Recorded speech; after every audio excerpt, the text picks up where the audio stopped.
प्रधानमंत्री नरेंद्र मोदी ने एक बार फिर रेडियो पर मन की बात की।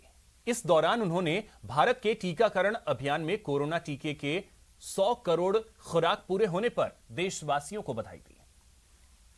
पीएम मोदी के मन की बात, 100 करोड़ कोरोना डोज पर बधाई, स्वच्छता और वोकल फॉर लोकल का संदेश।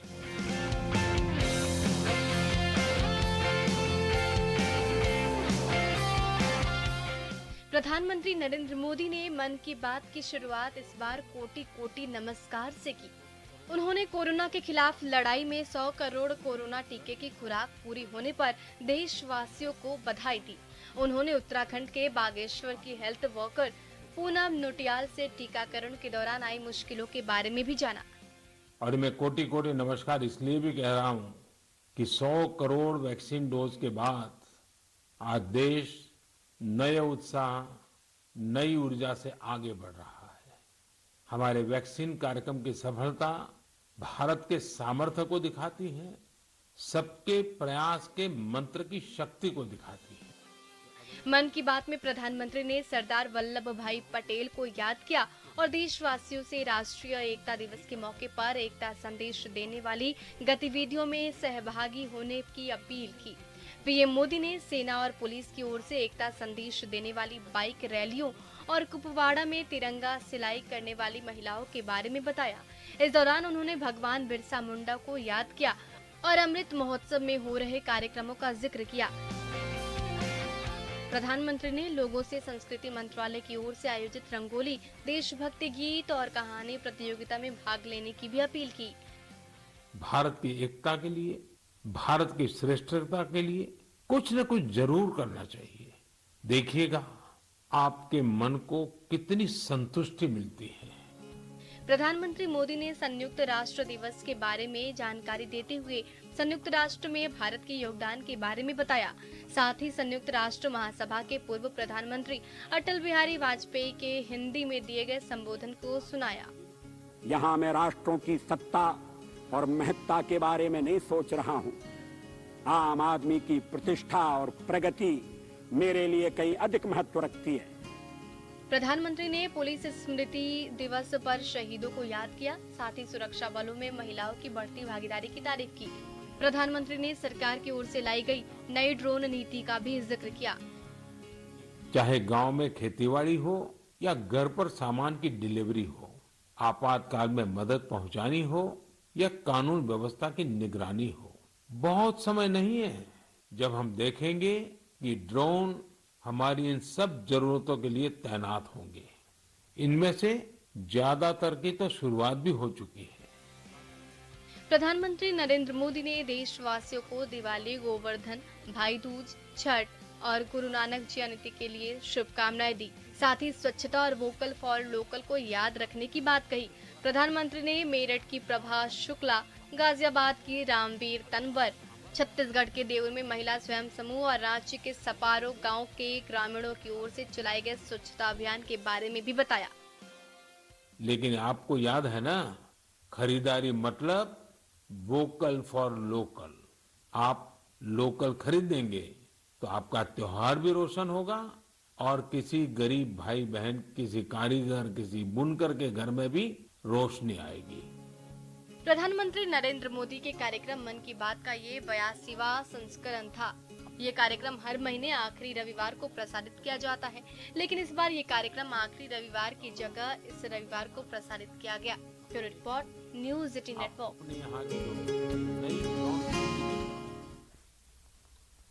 जम्मू कश्मीर दौरे के दूसरे दिन अमित शाह ने जम्मू में कई परियोजनाओं का शिलान्यास किया। साथ ही एक जनसभा को भी संबोधित किया। इस जनसभा में शाह ने जम्मू कश्मीर के विकास को केंद्र सरकार की प्राथमिकता बताया और आतंकवाद को जड़ से खत्म करने का संकल्प भी दोहराया।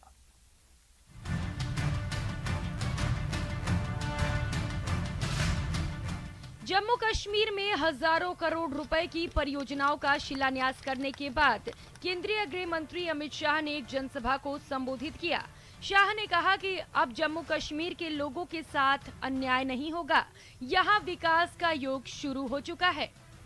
मैं जम्मू में आया हूँ, सबसे पहले ये कहने आया हूँ कि जम्मू वालों के साथ अन्याय का समय समाप्त हो चुका है। अब कोई आपके साथ अन्याय नहीं कर सकता।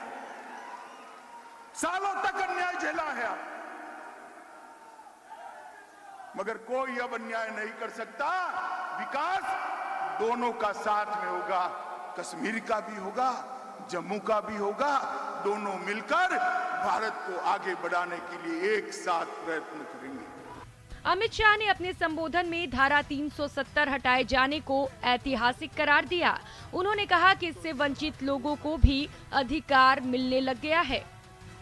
पहले मेरे सिख भाइयों को, खत्रियों को, महाजनों को भूमि खरीदने का अधिकार नहीं था। जो शरणार्थी वहां से यहाँ आए थे उनके अधिकार नहीं थे। वाल्मीकि भाई के अधिकार नहीं थे। मेरे गुर्जर भाइयों को रिजर्वेशन नहीं मिलता था। पहाड़ियों को रिजर्वेशन नहीं मिलता था। मिलता था क्या? मिलता था। किसी को डरने की जरूरत नहीं है। भारत के संविधान के सारे अधिकार मेरे गुर्जर भाइयों और पहाड़ियों को मिलने वाले हैं। कोई रोक नहीं सकता। धारा 370 हटने के बाद से अब तक जम्मू कश्मीर में हजारों करोड़ का निवेश हो चुका है। साल 2022 से पहले यहां 51,000 करोड़ के निवेश का लक्ष्य है।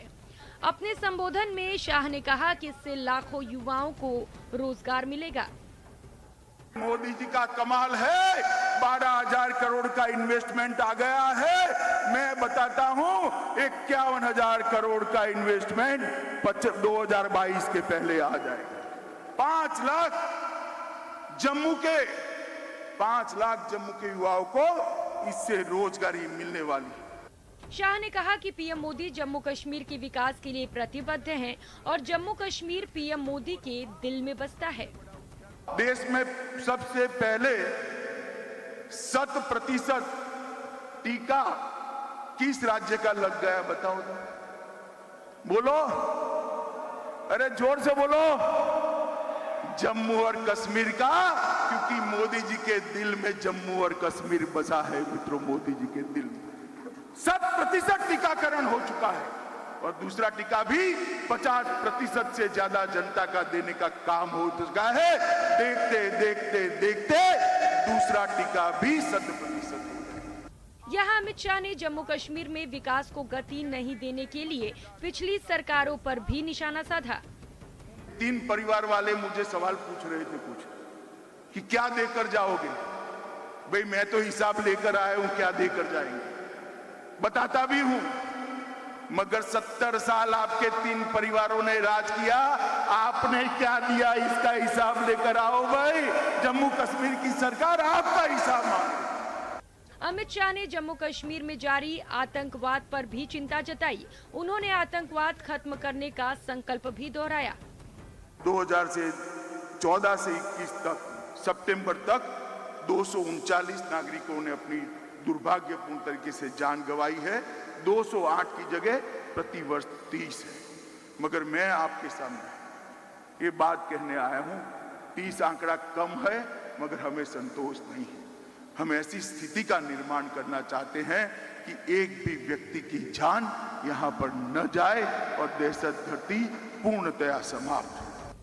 बता दें, केंद्रीय गृह मंत्री अमित शाह ने अपने दौरे के पहले दिन जम्मू कश्मीर की सुरक्षा व्यवस्था को लेकर एक उच्च स्तरीय बैठक की थी। साथ ही आतंकवाद से निपटने के लिए कड़े निर्देश दिए थे। Bureau report, news 18 network.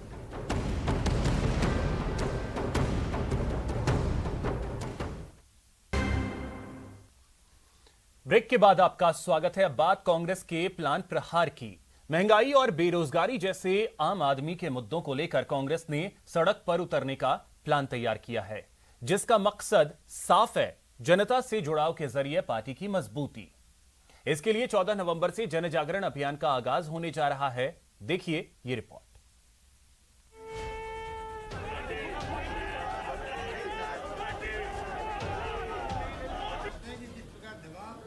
विपक्ष का धार्मिक दबाव देके किस प्रकार से सरकार में बैठे लोगों को जगाएं कि जनता त्राही त्राही कर रही है। CWC की बैठक के फैसले के मुताबिक कांग्रेस पार्टी का जनाधार बढ़ाने और आम लोगों के बीच पार्टी की स्वीकार्यता बढ़ाने की कोशिश की जा रही है। अगले कुछ महीनों में देश के 5 राज्यों में विधानसभा चुनाव होने जा रहे हैं। ऐसे में कांग्रेस ने महंगाई समेत कई मुद्दों पर जन जागरण अभियान चलाकर जनता के बीच अपनी पैठ मजबूत करने की रणनीति तैयार की है। महंगाई के साथ बेरोजगारी पर केंद्र सरकार को घेरने की कांग्रेस की योजना। कांग्रेस 14 से 29 नवंबर तक देशव्यापी जन जागरण अभियान चलाएगी। इस अभियान के तहत केंद्र सरकार की विफलताओं को जन जन तक पहुंचाया जाएगा। एक पखवाड़े तक चलने वाले इस अभियान के तहत पार्टी हर गांव, ढाणी और हर शख्स तक पहुंचने का प्रयास करेगी।